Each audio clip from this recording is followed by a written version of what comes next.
बिस्मिल्लाहिर्रहमानिर्रहीम अस्सलाम वालेकुम डियर स्टूडेंट। आज का जो हमारा टॉपिक है उसमें हमने इलेक्ट्रोकार्डियोग्राम या ईसीजी को डिस्कस करना है। अब ये जो ईसीजी है ये है क्या? अच्छा, ईसीजी को समझने से पहले दो तीन टर्म्स आप लोगों ने समझनी है। सबसे पहले करंट क्या होता है? करंट कहते हैं किसी चीज़ को के फ्लो करने को। अगर हम इलेक्ट्रिकल करंट की बात करें तो इलेक्ट्रिकल करंट में फ्लो ऑफ चार्जेस हो रहा होता है कि चार्जेस एक जगह से दूसरी जगह जाते हैं। अच्छा, हमारे जितने भी सेल जिनमें नर्व इम्पल्स गुजरती हैं या इम्पल्सिस गुजरती हैं, अच्छा इम्पल्सिस का दूसरा नाम एक्शन पोटेंशियल भी है। तो जब भी इम्पल्सिस गुजरती हैं तो फ्लो ऑफ चार्जेस होता है। तो इस वजह से हम कह सकते हैं कि जब भी इम्पल्सिस गुजरेंगी तो करंट फ्लो होगा और उन करंट के फ्लो होने को हम कहते हैं ये इम्पल्सिस हैं। क्लियर? तो अगर हम उन इम्पल्सिस को, उस करंट को या उस एक्शन पोटेंशियल को रिकॉर्ड कर लें तो, और वो एक्शन पोटेंशियल कहाँ प्रोड्यूस हो रहा है? जो दिल के अंदर प्रोड्यूस हो रहा है, तो इसको हम कहते हैं इलेक्ट्रोकार्डियोग्राम। तो इलेक्ट्रोकार्डियोग्राम का मतलब क्या है? इलेक्ट्रो का मतलब इलेक्ट्रिकल करंट से रिलेटेड होता है, फ्लो ऑफ चार्जेस से रिलेटेड होता है। कार्डियो, ये फ्लो ऑफ चार्जेस दिल के सेल में हो रहा है। और ग्राम कहते हैं रिटन रिकॉर्ड को। किसी चीज़ को अगर हम रिकॉर्ड बना ले राइट करके तो इसको हम कहते हैं ग्राम। आपने देखा होगा कि ईसीजी का जो पेज होता है उस पर एक आप कह सकते हैं लाइनें सी लगी होती हैं, तो वो एक रिकॉर्ड बन जाता है और वो पेशेंट की हिस्ट्री के साथ लगा दिया जाता है। तो हमारे पास ईसीजी का लफ्ज़ी मतलब क्या है? It is A recording of action potential. ये एक्शन पोटेंशियल या एक्शन पोटेंशियल का दूसरा नाम क्या? इम्पल्सिस, उसका रिकॉर्ड है। और रिकॉर्ड बना कैसे है? जब हार्ट के सेल से करंट गुजरा। करंट गुजरने से क्या मुराद है कि जिस वक्त फ्लो ऑफ चार्जेस हो, अभी मैं बताता हूँ फ्लो ऑफ चार्जेस से मुराद क्या है। अच्छा, प्रिंसिपल क्या है कि जिस वक्त हमारे पास दिल के सेल से इम्पल्सिस गुजरती हैं तो जो इम्पल्सिस हैं वो चूँकि करंट की एक टाइप है, तो वो जो करंट प्रोड्यूस हुआ है वो सराउंडिंग टिश्यू में आता है और सराउंडिंग टिश्यू से होता हुआ स्किन में आ जाता है। क्योंकि हमारी जो बॉडी है वो गुड कंडक्टर ऑफ इलेक्ट्रिसिटी है, बिजली का अच्छा कंडक्टर है। इस वजह से अगर किसी को करंट लगे ना तो आप उसको पकड़ नहीं सकते, आप उसको पकड़ेंगे तो आपको भी करंट लगना शुरू हो जाएगी। तो सेम इसी तरह कि जब कार्डियक इम्पल्सिस हार्ट से गुजरती हैं तो हल्का सा जो करंट है जो जनरेट हुआ है वो सराउंडिंग टिश्यू में भी आता है और फिर ट्रेवल टू द, और वहाँ से होता हुआ बॉडी की सरफेस पे आ जाता है। फिर जो स्किन पे करंट आया है उसको हम फिर एक मशीन के ज़रिए से मेजर और रिकॉर्ड करते हैं। अब इस मशीन के अंदर रिकॉर्डिंग कैसे होती है? हमारी जो स्किन है उसकी मुख्तलिफ जगह पे ना इलेक्ट्रोड्स लगाए जाते हैं और इस अंदाज में लगाए जाते हैं, दो साइड्स बन जाते हैं, एक पॉजिटिव और एक नेगेटिव। तो दोनों आप कह सकते हैं करंट को डिटेक्ट कर रही होती हैं और करंट पॉजिटिव टू नेगेटिव जब फ्लो करते हैं मशीन के अंदर से तो ऑटोमेटिकली वो एक वेव सी या एक रिकॉर्डिंग सी बन जाती है। उस रिकॉर्डिंग को हम कहते हैं ईसीजी। इलेक्ट्रोड्स, ठीक है, आपको पता है जो भी बैटरी होती है उसके इलेक्ट्रोड्स होते हैं, पॉजिटिव टर्मिनल और एक नेगेटिव टर्मिनल। तो ये पूरी जिस्म में बहुत सारी जगह पे लगाए जाते हैं। काफ़ी सारे क्यों लगाए जाते हैं? क्योंकि ये करंट बहुत हल्का होता है और अगर इतने सारे इलेक्ट्रोड थोड़ा थोड़ा भी करंट को डिटेक्ट करें तो इतना करंट डिटेक्ट हो जाता है कि उससे हम अपनी रिकॉर्डिंग बना सकें। क्लियर? तो ये जो इलेक्ट्रोड्स हैं ये स्किन के ऊपर लगाए जाते हैं, स्किन के ऊपर मुख्तलिफ जगह, सीने के ऊपर लगते हैं, बाजू के ऊपर लगते हैं, यहाँ लगते हैं, यहाँ टांगों में लगते हैं। तो ओवरऑल जो जितने भी इलेक्ट्रोड्स लगेंगे तो एक पॉजिटिव साइड बन जाती है और एक नेगेटिव साइड बन जाती है। तो electrodes are place on skin. तो इलेक्ट्रोड्स को स्किन पे लगाए जाते हैं on opposite side of heart, ताकि हार्ट में दो अपोजिट साइड्स बन जाएं। इलेक्ट्रोड आर अटैच, और ये जो इलेक्ट्रोड्स हैं इनको ईसीजी मशीन के साथ अटैच किया जाता है और ये जो ईसीजी मशीन है जो स्किन के ऊपर करंट आया है वो उसको जनरेट करते हैं। करंट से मुराद क्या है? एक्शन पोटेंशियल जो हार्ट के सेल से गुजरेगा, इम्पल्सेस जो गुजरेंगी, उनके गुजरने से जो करंट प्रोड्यूस होगा तो वो आप कह सकते हैं रिकॉर्ड करेगी। ठीक है, अब ये तो एक बेसिक टेक्निक है जो मैंने बताई। इसका प्रिंसिपल बता दें कि हमारे दिल के सेल में एक्शन पोटेंशियल इम्पल्सेस जब गुजरती हैं तो करंट गुजरता है, तो करंट वो सराउंडिंग टिश्यू में आता है, स्किन पे आता है। उस स्किन को फिर इन इलेक्ट्रोड्स के ज़रिए से मेजर किया जाता है और इलेक्ट्रोड्स कनेक्टेड किसके साथ होते हैं? ईसीजी मशीन के साथ कनेक्टेड होते हैं। ठीक है, अब ये ईसीजी में जो मुख्तलिफ किस्म की चीज़ें आपको नज़र आ रही हैं इनका मतलब क्या होता है? इसको मतलब को समझने के लिए आपको थोड़ी सी बेसिक टर्म्स का पता होना चाहिए। सबसे पहले मैं कहता हूं कि ये एक सेल है। आमतौर पे वो सेल जिन्होंने इम्पल्सेस को प्रोड्यूस करने होती हैं उनमें दो कंडीशन होती है। बाद दफ़ा सेल अंदर से नेगेटिव होता है और बाहर से पॉजिटिव होता है। ठीक है, अच्छा, अगर एक कार्डियक मसल का सेल रिलैक्स है या वो डायस्टोलिक कंडीशन में है, कौन सी कंडीशन में? डायस्टोलिक, तो उसके अंदर आमतौर पे जो पोटेंशियल होता है उसको रेस्टिंग पोटेंशियल कहा जाता है। उसको क्या कहा जाता है? Resting potential. और ये जो स्टेज जिसमें रेस्टिंग पोटेंशियल होता है, यानी सेल अंदर से नेगेटिव और बाहर से पॉजिटिव, उसको पोलराइज स्टेट कहा जाता है। इसको क्या कहा गया? Polarise state. यानी सेल जब तक पोलराइज स्टेट में है तो वो रेस्टिंग पोटेंशियल में है, और जब तक रेस्टिंग पोटेंशियल में है तो रिलैक्स करेगा। और आपको पता है कि मसल का सेल जब रिलैक्स करता है, हार्ट का सेल, तो वो कौन सी कंडीशन में होता है? डायस्टोलिक कंडीशन में होता है। तो ये तो वो कंडीशन है जिसमें कोई नर्व इंपल्स कंडक्ट नहीं हो रही। तो ये जो तीनों वर्ड है ना, रिलैक्स करने वाला, रेस्टिंग पोटेंशियल वाला, पोलराइज, जब भी आएगा तो इसका मतलब है no conduction of nerve impulse, not conduction of impulses, के हमारे दिल के अंदर, दिल के इस सेल से कोई भी इंपल्सेस कंडक्ट नहीं हो रही। अच्छा, फिर उसके बाद जब इंपल्स ने जनरेट होना होता है तो फ्लो ऑफ चार्जेस होते हैं, कि जो बाहर से पॉजिटिव चार्ज है वो अंदर आना शुरू हो जाता है, और अंदर आने की वजह से ये जो पोलराइजेशन है, कि अंदर से, पोलराइजेशन का क्या मतलब है?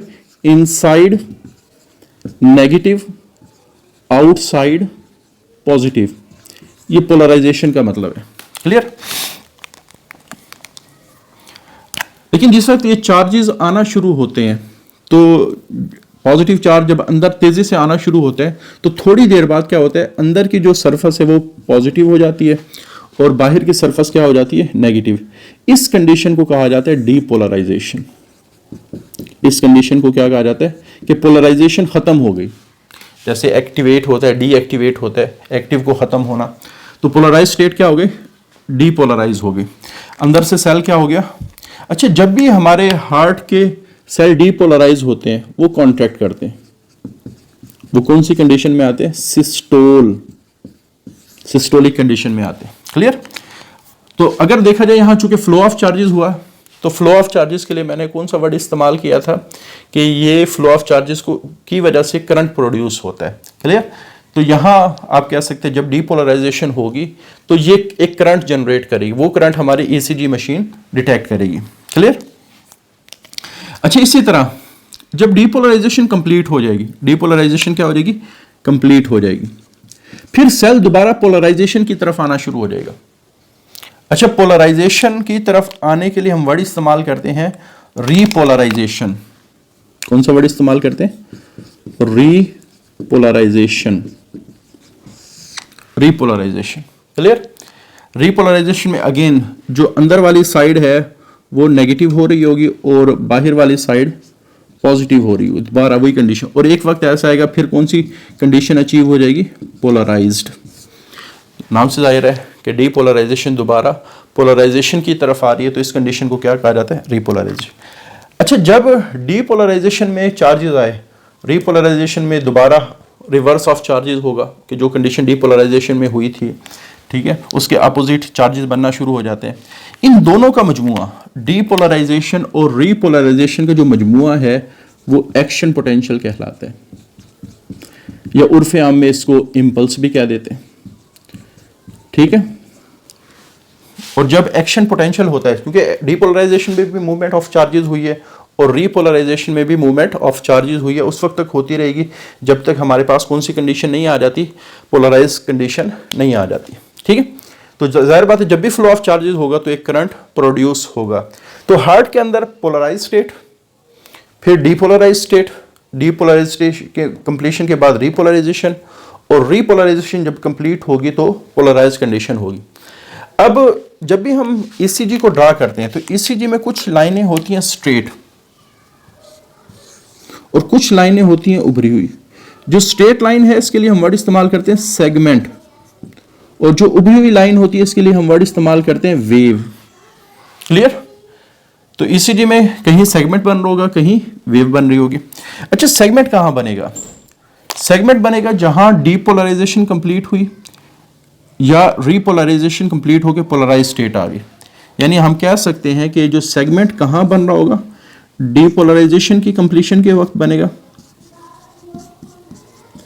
या फिर पोलराइज स्टेट जब आएगी।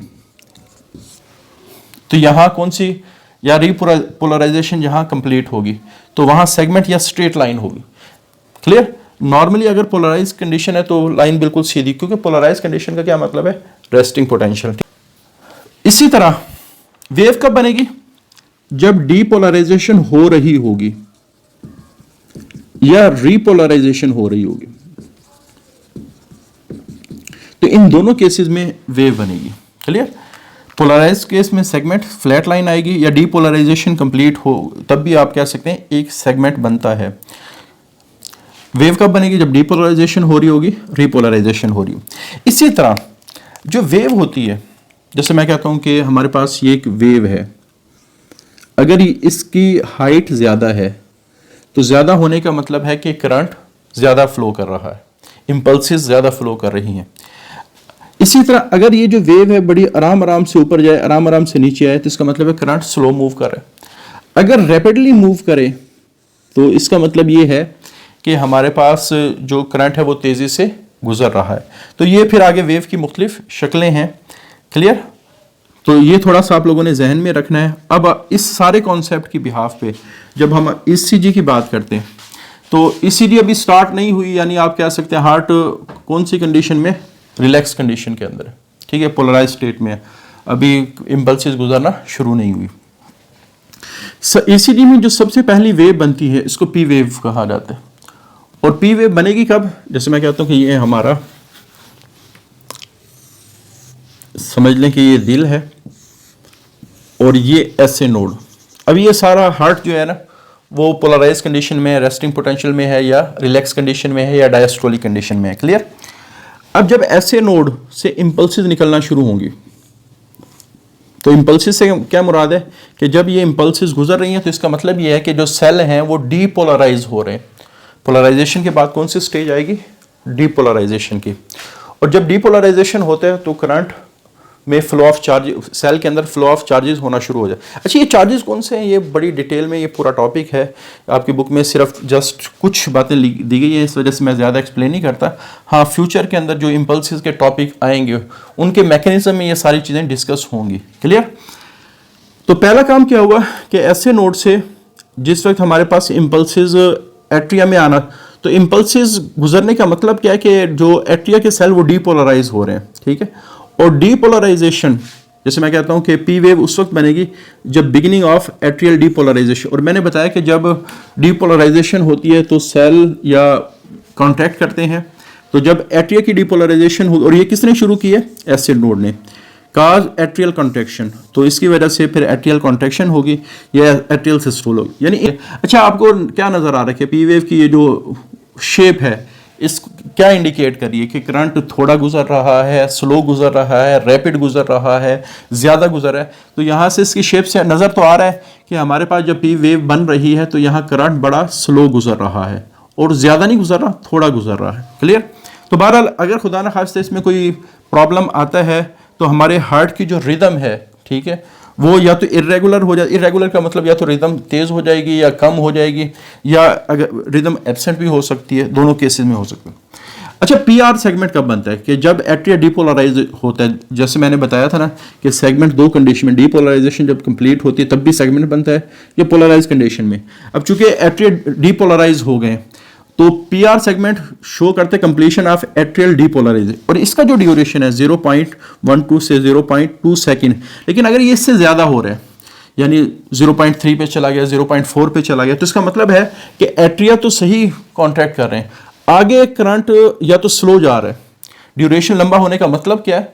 या स्लो जा रहा है। अगर लाइन बिल्कुल सीधी आ रही है तो इसका मतलब है यहाँ परमानेंट ब्लॉक है। अच्छा, ब्लॉक के भी आगे दो मतलब है कि अगर डिले हो रहा है तो इसका मतलब है पार्शियल ब्लॉक है।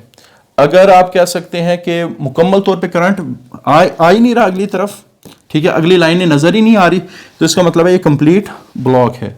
तो बहरहाल आप ये समझ लें कि अगर इसका duration prolong indicate the degree of heart block, कि जितनी ज़्यादा ये लंबी होती जाएगी उतना ही हमें ये आइडिया हो जाएगा कि जो हमारे हार्ट है वो उसमें कहीं ब्लॉकेज है। अच्छा, उसके बाद एक बड़ी सी वेव आती है।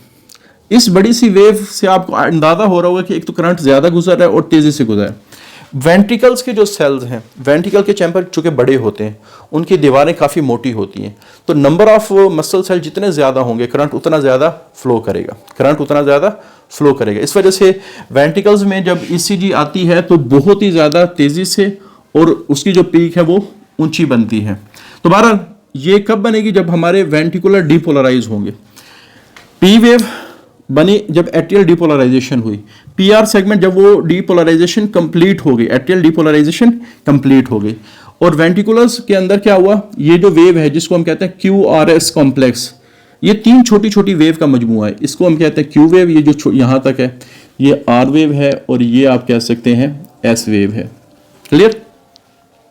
अच्छा, ये जो बाद दफा वेव नीचे आ जाते हैं ना, ये डायरेक्शन ऑफ करंट की वजह से आती है। नॉर्मली हमारा करंट जैसे आप ये समझ लें कि एक पॉजिटिव और नेगेटिव है, तो जिन जिन सेल में करंट सीधी डायरेक्शन इसी डायरेक्शन में मूव कर रहा है, तो इसका मतलब है वहाँ जो वेव है वो ठीक बनेगी, यानी ऊपर बनेगी। लेकिन हमारे पास वेंट्रिकल में दो जगह ऐसी होती हैं, एक इंटरवेंट्रिकुलर सेप्टम और एक आप कह सकते हैं कि हमारे वेंट्रिकल्स की टॉप पोजीशन, वहाँ जो करंट की डायरेक्शन है वो रिवर्स होती है। तो क्यू वेव उस वक्त बनेगी जब हमारा जो करंट है वो इंटरवेंट्रिकुलर सेप्टम से गुजरेगा, क्योंकि इंटरवेंट्रिकुलर सेप्टम से जब करंट गुजर रहा होता है तो वो जो हमारी मेन डायरेक्शन है उससे थोड़ा सा अपोजिट होता है, इस वजह से वो थोड़ा सा नीचे की तरफ डिफ्लेक्शन होती है या नीचे की तरफ वेव बनती है। वेंट्रिकल के ज़्यादातर पोर्शन में जो करंट है वो अपनी प्रॉपर डायरेक्शन में होता है, इस वजह से मेन जो हमारा वेंट्रिकल्स है वो प्रॉपरली सही तरह और एक ही तरह डिपोलराइज होता है। अच्छा, जो हमारे वेंट्रिकल का जो टॉप पोजीशंस है उसमें भी जो टॉप यानी टॉप ऑफ द वेंट्रिकल एक छोटा सा पोर्शन होता है, तो उसके अंदर भी चूंकि करंट अपोजिट डायरेक्शन में जो हमारी मेन डायरेक्शन करंट की है उससे गुजर रहा होता है, इस वजह से यहाँ भी जो वेव बनी है वो नीचे वाली डायरेक्शन में बनी है। ठीक है, तो इस वजह से ये जो दो छोटी और एक बड़ी वेव का मजमुआ है, इसको हम कहते हैं QRS कॉम्प्लेक्स। बहरहाल ये काम सारा हो वेंट्रिकल के अंदर रहा है, तो इसमें क्या हो रहा है कि वेंट्रिकल के सेल क्या हो रहे हैं, डिपोलराइज हो रहे हैं। क्लियर? अच्छा, जब वेंट्रिकल और डिपोलराइजेशन हो रही होती है, ये वाला जो प्रोसीजर है ये भी तो चल रहा होता है ना। पी वेव बनी थी एट्रियल डिपोलराइजेशन में, PR सेगमेंट बना था जब एट्रियल डिपोलराइजेशन कंप्लीट हो गई, तो ये जो डिपोलराइजेशन कंप्लीट हुई है उसके बाद फिर एट्रियल रिपोलराइजेशन भी आना शुरू हो जाती है। अच्छा, एट्रियल रिपोलराइजेशन में भी वेव बननी चाहिए थी, लेकिन चूंकि वेंट्रिकल का पावर ज़्यादा होती है, उसका इफेक्ट ज़्यादा शो होता है ECG मशीन में, इस वजह से ये वाला जो पोर्शन है ना वेव बनाने के लिए ये छुप जाता है। ठीक है, और हमारे पास जो QRS कॉम्प्लेक्स है इसमें जितना भी इफेक्ट शो होता है वो वेंट्रिकुलर डिपोलराइजेशन को, अगर इसमें कोई प्रॉब्लम आता है तो इसका मतलब है वेंट्रिकल में कहीं ना कहीं प्रॉब्लम है। ठीक है, वेंट्रिकल में कहाँ प्रॉब्लम होता है? हमारे पास दो मेन वायर हैं वेंट्रिकल्स के, एक लेफ्ट साइड पे उसको हम कहते हैं बंडल ऑफ हिस। अगर किसी वायर में प्रॉब्लम आ जाए तो वो पोर्शन क्या हो जाएगा, उसमें डिपोलराइजेशन सही नहीं होगी तो पीक क्या हो जाएगी, छोटी हो जाएगी।